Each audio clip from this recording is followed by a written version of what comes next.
Good afternoon, and welcome to another incompetent episode of Diatribes from the Voice of Doom.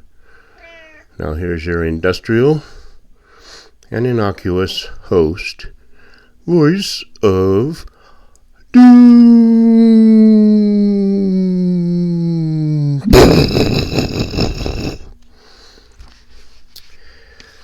Hello. Alright. Well, I was thinking about giving up on doing these diatribes because, as you well know, all of my prophecies are coming true, so there's really no need for me to go on about the world falling apart. But funny things happened. The last few episodes, suddenly, for some reason, I'm getting more views. And I'm even getting more comments now. I'm not getting thousands of views the first hour it's on. I am getting views in the double digits, which is a vast improvement because most of my diatribes have gotten 2 or 3 views. And the only people that usually comment would be my stalwart and most loyal fan, Nick. And then once in a while I'd get comments from here and there. But I also have more subscribers. Went from 32 to 40 in the last couple weeks, and that's a big improvement. And I don't think I'll ever be known as an influencer. I don't think that I will be asked to be on Fox News anytime soon. But since things are improving and people are responding, I'm going to go on. So I did my last diatribe. I'm going to continue a bit on that same vein. Part 2 of my endeavors to be musically famous. And I did hear from an old friend of mine that was there for every minute of what I was talking about, and he was even there before then. I met him at Farrell's Ice Cream Parlor, where we were both busboys, and turned out to be waiters later. Worked our way up. And I could tell you a lot of funny stories about that place, too. Maybe I'll talk about that later, but we became pretty good friends. He enjoyed my sarcasm, and, you know, as usual, he was much smarter than me, but, you know, we had our strengths, and we got along. And we ended up being roommates, and we went from apartment to apartment on Oahu, and we ended up having the same jobs, more or less. We'd lose a job, and then I'd go somewhere else, and then he'd end up going there, or he'd go somewhere else, and I'd end up going there, and we'd kind of follow each other around while we lived together. And with other roommates, too, so it wasn't just like, you know, don't get the idea that there was anything going on, but he came up with the idea of moving to the Big Island. We were going to become farmers, and that fell flat on its face, but at any rate, we lived there for quite a few years, and I ended up going to college, and he went to college, and I started a band, and he did his thing, usually with lots of different girlfriends, and being distracted by that. But, you know, we haven't really been in touch that much, but we did do a lot together. But I wanted to go on with the saga of trying to make it big in the music field. So, as I said, we broke up after playing at that very, very busy nightclub. And most of the band went back to the Big Island to finish up their degree, and I had graduated, so I stayed on Oahu, and I got together and lived with the guy that had started that pub that I talked about, and had kind of a bohemian, let's see how many people we can fit into a 2-bedroom apartment with, before we get, in trouble with the landlord. And I can tell you stories about that too, but let's just talk about music. All right. So we had gotten a repertoire, or a reputation on Oahu as being, musicians, and different people wanted to start a new band, and we cobbled together a bunch of people, and we decided, well, we were playing kind of like garage punk new wave stuff, and we decided we wanted to start a band that was going to be more progressive new wave, you would call it, stuff that took a little bit more talent and a little more work to get the songs down. We were playing Oingo Boingo, we were playing the English beat, and a lot of more difficult songs to play, Berlin, and do a gig here and there at the punk club, and then the owner says, you guys are all right, but people want to hear new stuff. They want to hear originals. They don't want to hear you try to play Oingo Boingo. And so we attempted to write a few songs, and we did, and some were good, and most were bad, and it was very aggravating because I just didn't put it in I wasn't able to come up with the kind of songs I wanted to come up with. And some of it sounded too progressive, and it was just too heavy-handed, I guess. I don't know. It just wasn't the kind of stuff. We weren't catching on.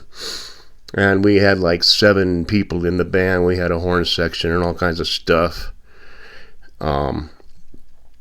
So it's hard to keep that kind of a band together because we can't all get together at once. Everybody has something else they have to do. And it was just hard, so we didn't get to practice much. And so it just kind of petered out.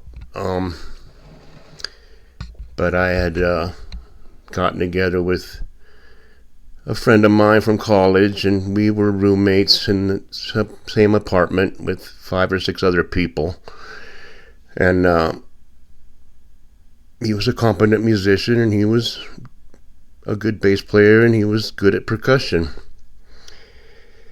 And I was sitting around musing to myself about how hard it is to get a good band.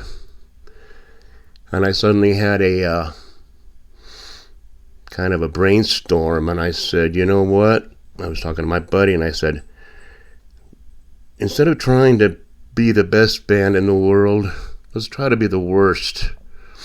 Let's try to be really bad and just experiment around and see what happens. Now, on Oahu and in the mid-'80s, I hung around with the DJ from that punk club who was he was a acid freak, and he was a little bit off the wall. He was very off the wall. But one thing he was obsessed with new music, and if it was more than 5 minutes old, he didn't want to hear it. And so he always could keep up with the latest things that were happening, and he was listening to industrial for a while. He was Test Department and Coil and Fetus and some real raw stuff, Liebach, what have you.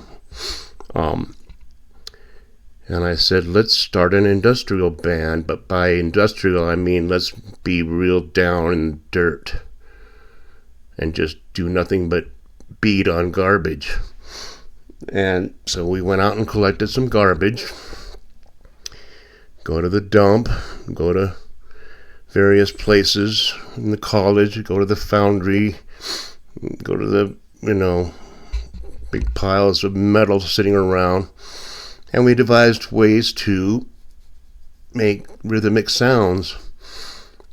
And we get rebar, and we found an old industrial kitchen mixing bowl, and we get a bunch of bricks, and we get all this and that and the other. We get a big sheet of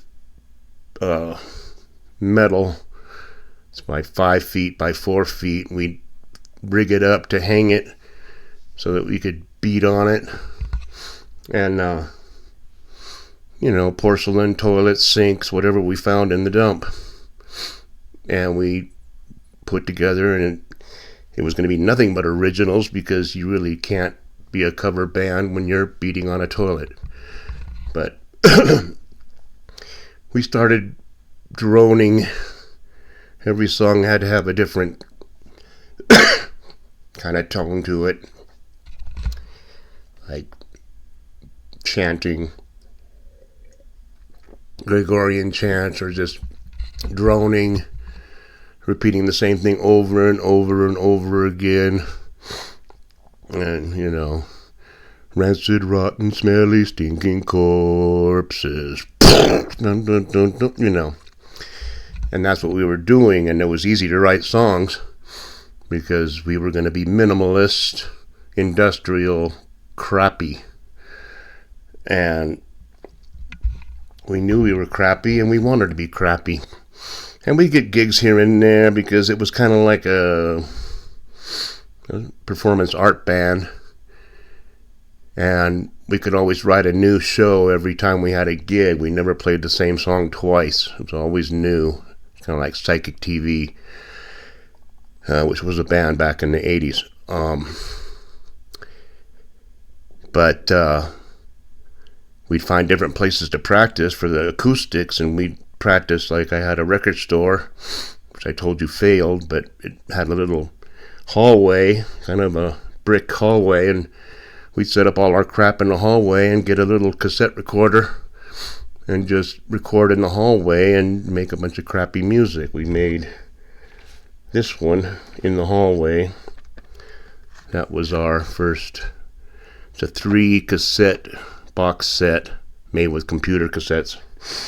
Bunch of garbage on it, and we were pretty bad. We were proud of being bad. One member was a AWOL Marine, and that was an interesting addition to have to an industrial band. And then the acid head, and then my bass player and me. And we evolved, and some people came and some people went and some people, stayed. But we actually got more sophisticated. We did some rehearsals or recordings in a foundry or a warehouse where there was high ceilings and it was echoey, whatever. And actually that was my most creative point in my life. And we were actually having a really good time doing it. We were toting around in my friend's pickup truck all this crap. And I learned a few things. Like, for instance, don't beat on a sink with rebar that's been wired up with a microphone, because the sink creates a electronic field. And I came pretty close to killing myself. I mean, we were pretty stupid back then, but I was beating away with the rebar, and suddenly, some electricity was like building up, and it's like, this may not be too smart. It's just a rule of thumb: if you ever have a sink and rebar and a microphone and an amp, don't combine electricity with porcelain willy-nilly without knowing what you're doing. It's something to think about. But we ended up getting gigs, and we had some funny gigs because we play at one place and then one guy liked us. It's pretty ridiculous. He liked us, and he was having a birthday party, and he rented a very nice disco. I mean, Saturday Night Fever disco with lights and real sophisticated, a real disco. And he said, well, it's my birthday and I want you to play, and I don't care what kind of music it is, I like you. So we toted all our garbage into this really nice high-end disco. It wasn't in the Ilokai, but it was in a major hotel. And I think it was the Ala Moana Hotel. And I had my lead singer put on a wig and a dress, and we were lip-syncing to Donna Summer. And people were laughing and had, whatever. And then we started breaking into our own stuff, and we were going to play brick house with real bricks, and we were throwing bricks into this. It was pretty ridiculous, but once we started banging with our rebar and throwing bricks, the bouncers started walking up to us and said, "I don't care whose birthday it is, this ain't gonna fly." And so we hightailed it out of there. But it was a funny memory.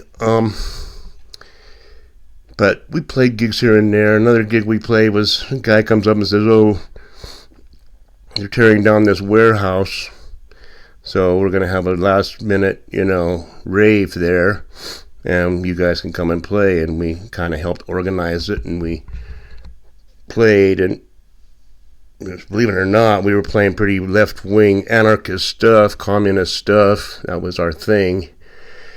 And because we were not into Reagan or the military industrial, so we were playing pretty political stuff. And have you ever heard of a skinhead Hawaiian?